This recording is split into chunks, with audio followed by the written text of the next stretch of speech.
Hi guys, welcome back to my channel. For today's video, we're going to make a summaries on chapter 11, which is entitled Build a Small Network. So let's start. Um, in this chapter, the sections and objectives are 11.1 Network Design. Explain how a small network of a directly connected segments is created, configured, and verified. 11.2 Network Security. Configure switches and routers with device hardening features to enhance security. 11.3 Basic Network Performance. Use common show commands and utilities to establish relative performance baseline for the network.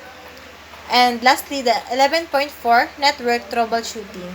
So let's go in the 11.1, which is the network design.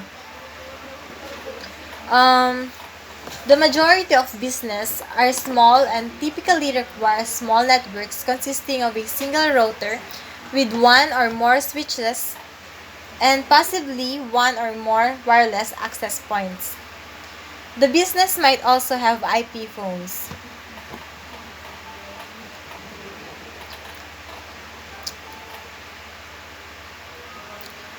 For the internet connection, the router will normally have a single WAN connection using DSL, cable, or an Ethernet connection. Managing a small network is similar to managing a large network. Maintenance and troubleshooting of existing equipment, securing device and information of the network. Regardless of the size, all networks require planning and design to ensure that all requirements, cost factors, and deployment options are considered, which is the cost, speed and type of ports, expandability, and operating system features and services. IP addressing space must be planned when implementing a small network.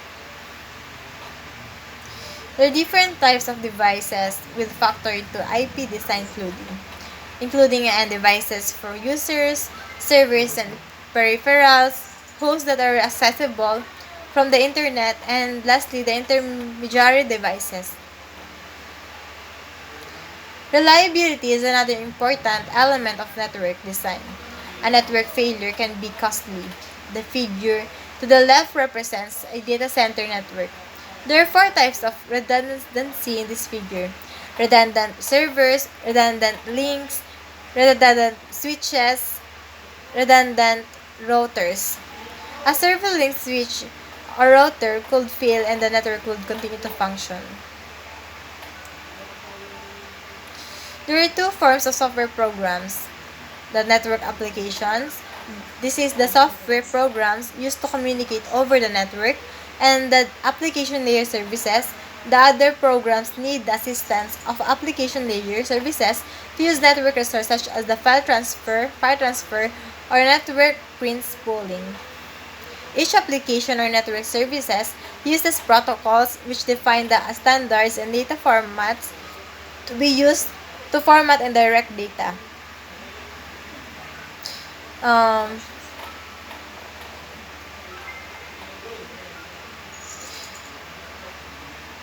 each of these network protocols define processes on either end of communication session, types of messages, syntax of messages, meaning of information fields, how messages are sent, and the expected response, interaction with the next lower layer.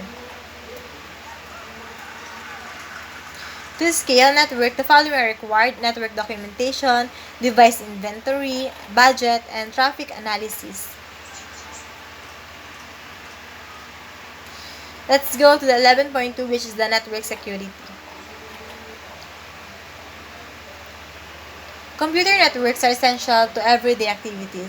Individuals and organizations depend on their computer and networks.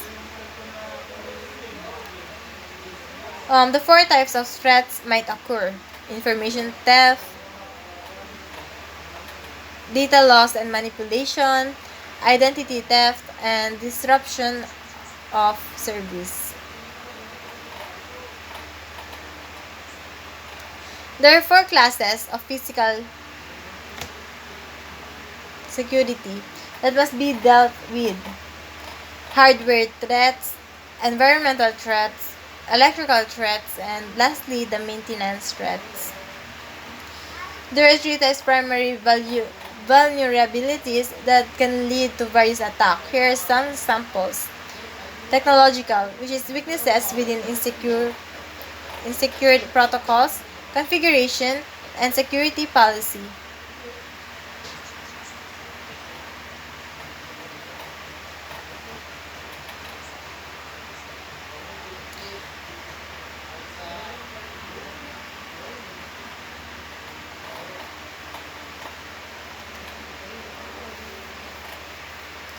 Basic security practices. Use the global configuration, command service password, encryption to encrypt passwords in the configuration file and prevent unauthorized individuals from viewing plain text passwords.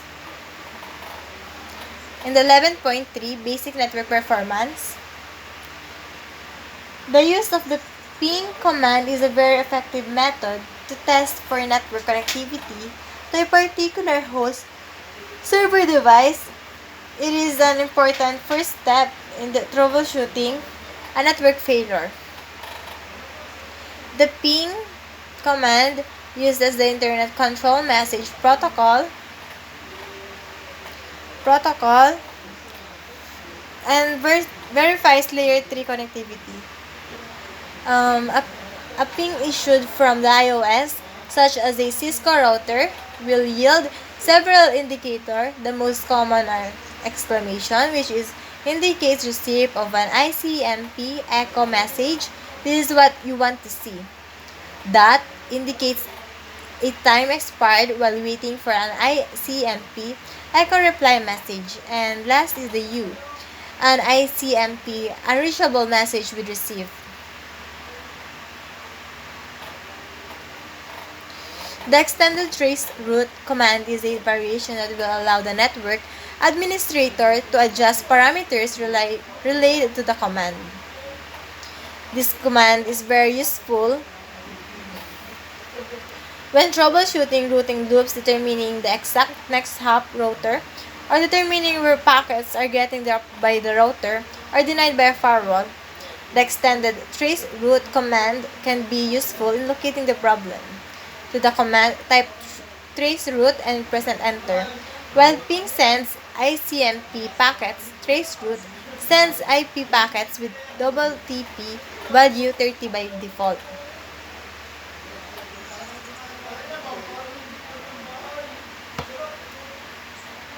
This packet tracer, as you can see, will allow you to troubleshoot network connectivity issues using trace commands. You will be required to examine the output, the tracer, and the trace route commands to identify this issue. Command shows command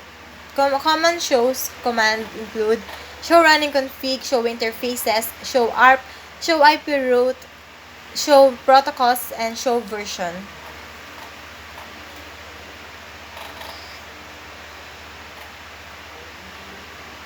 On a Windows computer, the IP address of the default gateway can be viewed by using the ipconfig command. The ipconfig command can be used to view the MAC address as well as other important details regarding the layer 3 addressing on the device.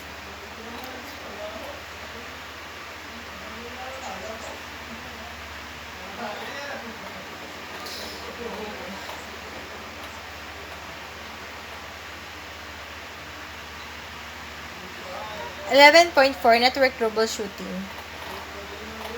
Technician must be able to analyze the cause of the network problem before they can resolve the issue. This process is called troubleshooting.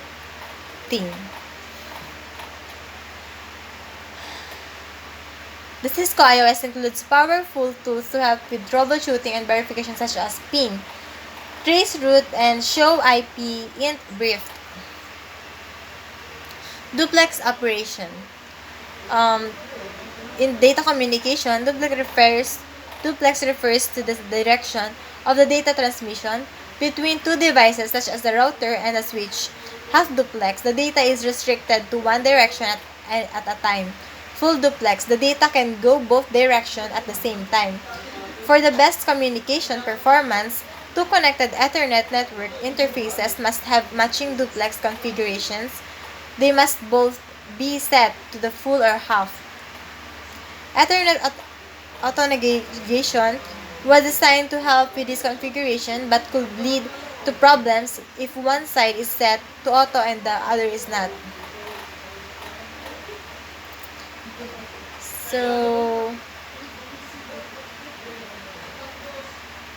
we are here in the summary. This packet tracer activity will require you to create a new IPv for addressing SIM to that will accommodate 4 subnet. In addition, you will configure the SBI interface and basic security settings on the S1, S2, and S3 switches. So,